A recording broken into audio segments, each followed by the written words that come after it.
Carrying on in our Encounter series, and the theme today is desperate. So you've probably heard of the saying, desperate times call for desperate measures. And we see it in everyday life, don't we? We see parents who can't get their kids to eat their veggies, so they have to blend up some broccoli or grate some carrot and hide it in the classic spaghetti bolognese. Or perhaps you've been like me in a situation recently where I sat down to watch a movie and I was just desperate for some chocolate. So I went to the cupboard, and the only thing that slightly resembled chocolate was this lone bag on the shelf of dark chocolate orange licorice bullets. And I purchased 2 bags of these things at Coles sometime last year for 75 cents. I thought that was such a bargain. But I realised after eating that first bag, which I didn't get through, I realised why the second bag was just sitting on the shelf all lonely. But I grabbed out that bag. I mean, sometimes desperate times call for desperate measures. And if you've ever sat through a close AFL grand final or a State of Origin decide, I had to throw in the State of Origin. I mean, does anyone really care about that? I don't know. But I thought, I better throw that in. You know the desperation of a dedicated fan in the last 2 minutes of a game. They're screaming. People are jumping up and down, hands are getting sweaty, hearts are racing, and people are sitting on the edge of their seats screaming, "Come on!" as if our desperate cheering could push the ball over the line. And I just heard this morning of a family that happened to just the other day as Elliot won their grand final against an undefeated side. So I'm sure the hearts were racing as that game was going on. But sometimes desperation runs much deeper than our everyday struggle. Christian music artist Jamie McDonald wrote a song called Desperate, which she released earlier this year. Jamie's testimony is one of brokenness, redemption, and one of God's faithfulness. She grew up in a difficult home with divorced parents and a restrictive stepfather, where her passion for music was stifled. At age 12, she encountered Jesus in a powerful way at a church camp, but returning to her troubled environment, she drifted into partying, drugs, and instability. By age 16, she dropped out of school and faced life largely on her own. It was in her early 20s, though, that she had a wake-up call. Seeing her friends overdose, go to jail, and even lose their lives pushed her to remember the promises that God had spoken to her years before, and she cried out in desperation. She said, "God, I remember what you spoke to me at camp, and I want to live for you." And God met her in that moment. She rebuilt her life and she started studying scripture, she started attending church, and she started growing in her faith. God opened doors for worship, mission work, and ultimately a music career, transforming what once seemed impossible into a platform to share her story of healing and hope. Jamie wrote this song, Desperate, as a reminder that God is always ready to meet us in our most desperate prayers. In that place where we feel like all the options are gone and every effort seems to have failed, and the heavy weight of helplessness is just pressing on our hearts. And desperation is what we read about this morning as we open up the Bible to Luke 8:40-48. Let me read it. Now, when Jesus returned, a crowd welcomed him, for they were all expecting him. Then a man named Jairus, a synagogue leader, came and fell at Jesus' feet, pleading with him to come to his house because his only daughter, a girl of 12, was dying. As Jesus was on his way, the crowds almost crushed him, and a woman was there who had been subject to bleeding for 12 years, but no one could heal her. She came up behind him and touched the edge of his cloak, and immediately her bleeding stopped. "Who touched me?" Jesus asked. When they all denied it, Peter said, "Master, the people are crowding and pressing against you." But Jesus said, "Someone touched me. I know that power has gone out from me." Then the woman, seeing that she could not go unnoticed, came trembling and fell at his feet. In the presence of all the people, she told why she had touched him and how she had been instantly healed. Then he said to her, "Daughter, your faith has healed you. Go in peace." Here we have two stories which are interwoven. Jairus, a respected synagogue leader, comes to Jesus and falls at his feet, pleading for the life of his 12-year-old daughter. And then tucked inside this story comes another of a woman whose desperation pushes her into the crowd and drives her to reach for Jesus. Two very contrasting lives. One is a man, the other is a woman. One is rich and the other is poor. And one is a respected leader of society and the other is a rejected outcast. But each had a desperate need that only Jesus could meet. In this passage, we read of the desperation of a woman who had been subject to bleeding for 12 years. And the desperation of a loving father whose daughter at the age of 12 is dying. So for as long as this young girl had been alive, this woman had endured 12 years of misery, suffering, and isolation. And this woman was desperate for a breakthrough. Her condition produced severe physical effects: continual bleeding, fatigue, lack of strength from the blood loss, perhaps fear that the condition might eventually prove fatal, and perhaps she was in constant pain, but she was exhausted. But the social effects were even more severe. According to Jewish law of the time, she was considered ceremonially unclean. In Leviticus 15:19-27, it states quite clearly that a woman with a bleeding problem like hers was ceremonially unclean for as long as the condition persisted. That meant that she couldn't go to the temple or attend the synagogue. No one in her family could touch her or anything that she touched, or they too would become ceremonially unclean.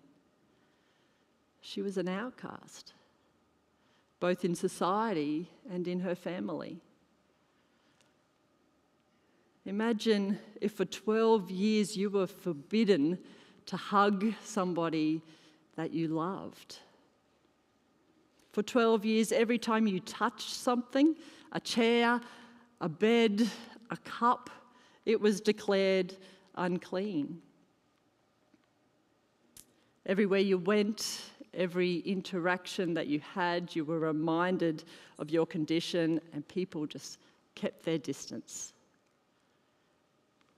This was this woman's reality. Not just physical suffering, but 12 years of shame, of isolation, and of loneliness. So when she hears that Jesus is in town, she hears of his healing ministry and that he could be the Messiah. You bet she's going to find a way to try and reach him. Desperate times call for desperate measures.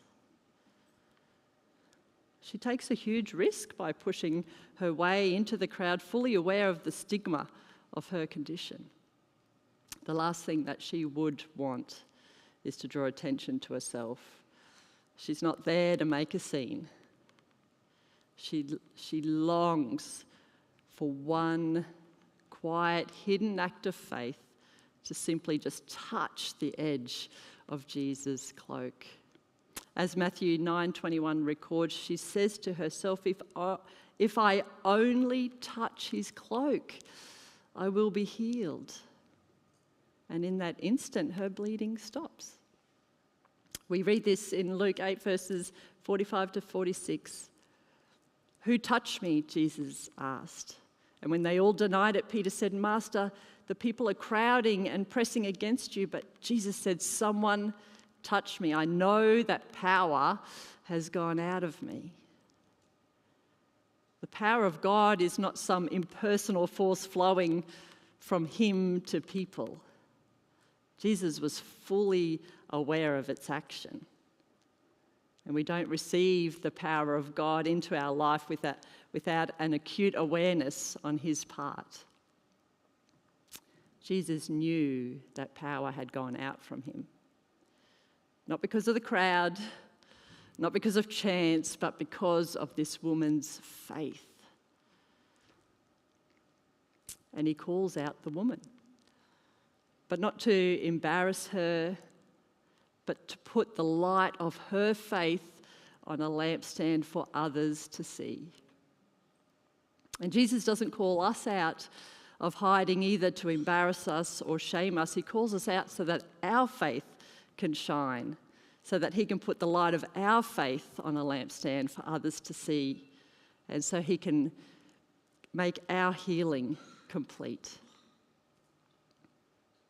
C.S. Lewis, in his spiritual autobiography, Surprised by Joy, recalls when he finally surrendered to Jesus in his room one night. He says, "You must picture me alone in that room in Magdalen, night after night, feeling whenever my mind lifted even for a second from my work, the steady, unrelenting approach of him who I so earnestly desired not to meet.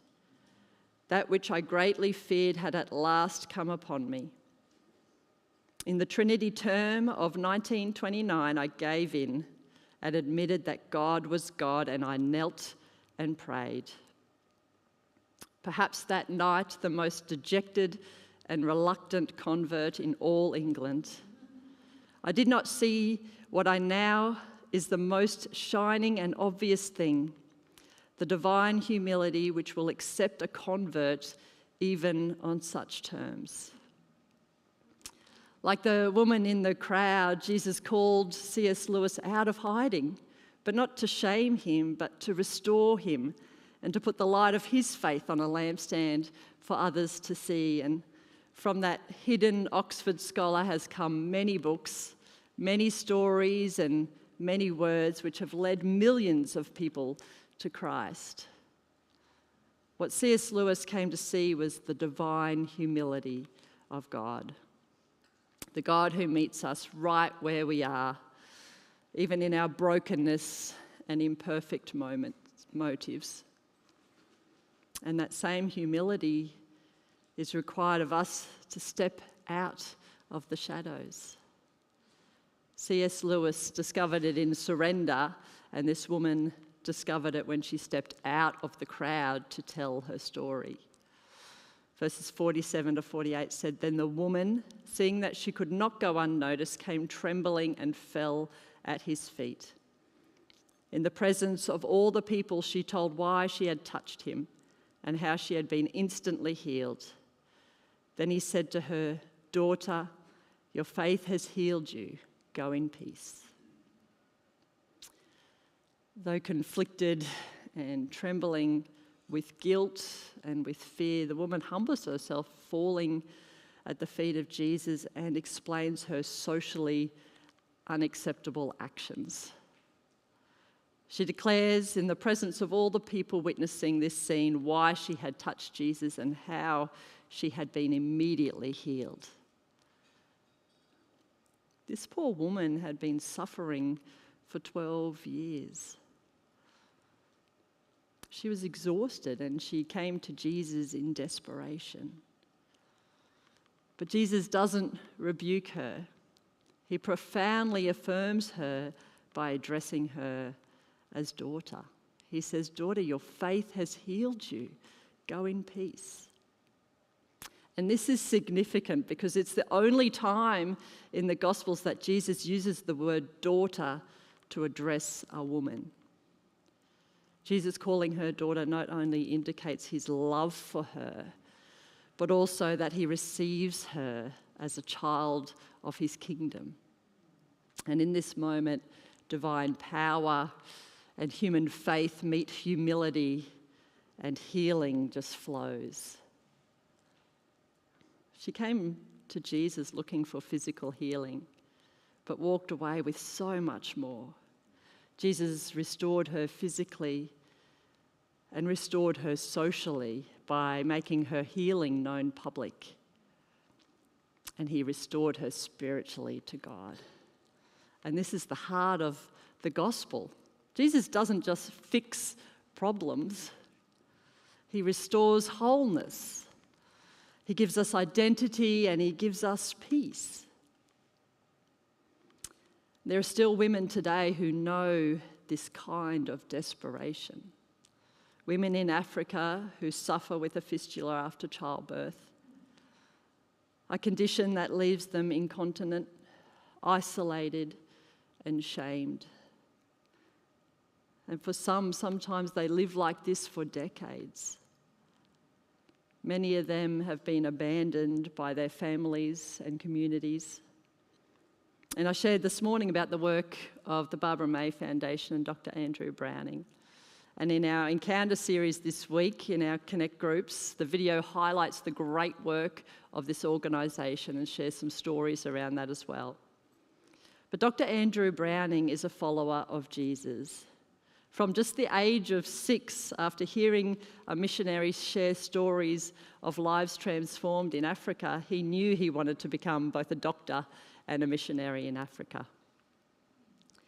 And through Andrew's story and the work of the Barbara May Foundation, we see powerfully how when God's people step out in faith, the healing touch of Jesus is extended into the world.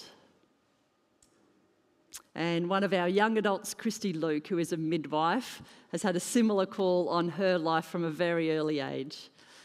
She's served women as a midwife, both here in Brisbane, out in regional Queensland and overseas as well. And she's going to share a bit of her story with us this morning. So can we just welcome up Christy? Thanks, Christy.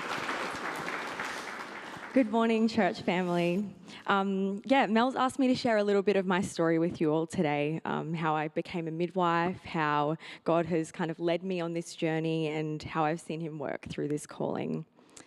Mel just shared about the Barbara May Foundation, and I really want to affirm the incredible work that God has done through this organisation.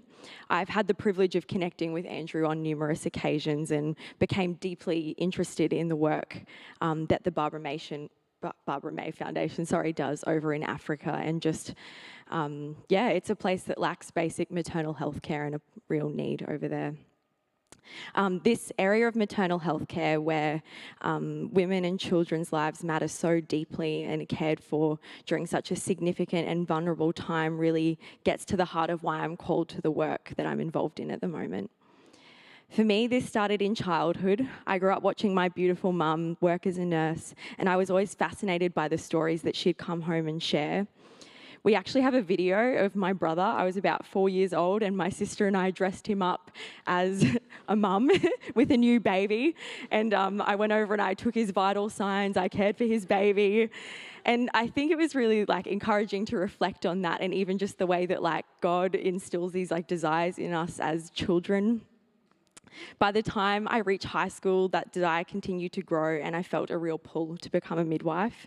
And I actually had the opportunity to go to Africa and to India in those years, and it further exposed and affirmed the need for access to good maternal health care globally, and that each woman and child are his creation, so deeply loved and valued by him.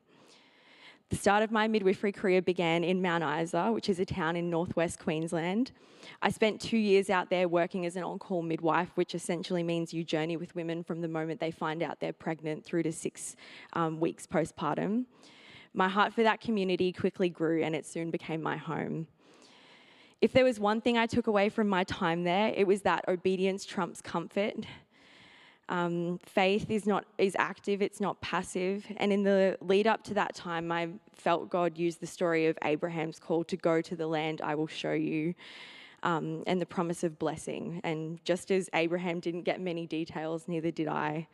But little did I know, 2 years of working in a hot, dry desert in Queensland was the perfect preparation for I guess, the next thing, which was going and spending 8 months in the Middle East.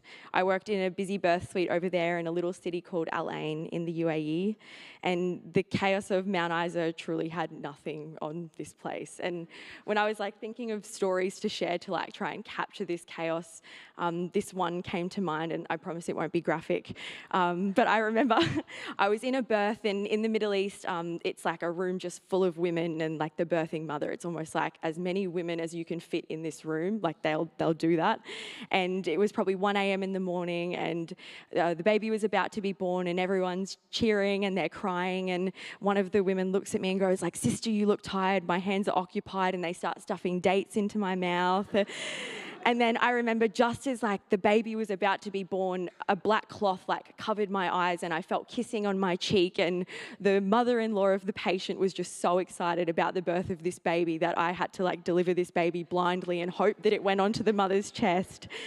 But these women were so good at expressing like the joy of a new creation entering the world, and it's something I'll never forget. This was one of many beautiful moments in that space, but if I can be completely real this morning, the reality of living in the Middle East came with a lot of hardships. The isolation of a different culture, religion, language, and a hospital system was a daily challenge. There were times I felt pretty alone and afraid, and like I can't share all of these trials, but I'll say that hardship and joy I learnt do coexist beautifully, and I experienced the reality of God's presence in ways I never thought possible. I wouldn't change it. I discovered an earthy spirituality, if I can borrow that from Eugene Peterson, and how it's in the places where Jesus serves through us, rather than playing it safe, that I experience his love and power most.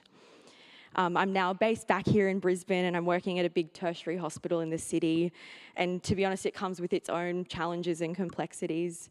There is like such a deep need for God's love and presence in this area in all parts of the world. And I'm currently talking with Andrew at the moment about this new hospital build in northern Uganda, which is, an incredible opportunity to provide access to maternal health care for just under 1 million women who have never had it before. As I've already discovered, things are chaotic and they're unclear until they're not. And God is working all things together for his good. Thank you. Thanks, Christy. Thank you, Christy, so much for sharing so beautifully with us this morning. And I don't know about you, but as I heard that there's a video of Isaac dressed as a mum, I don't know, I feel like I need to see that. But no, but it is, I just love how sisters play dress up with their brothers. It certainly has happened in our family many times too. There's many photos there. What beautiful people brothers are to their sisters to allow that to occur, I think. But isn't it awesome to see how God just takes a heart that is surrendered to him and uses it to channel his love and healing out into this world. And each of these stories this morning, the woman in the crowd, C.S. Lewis and Christy, and even throughout the entire Encounter series, we've seen how God lovingly meets each person right where they are.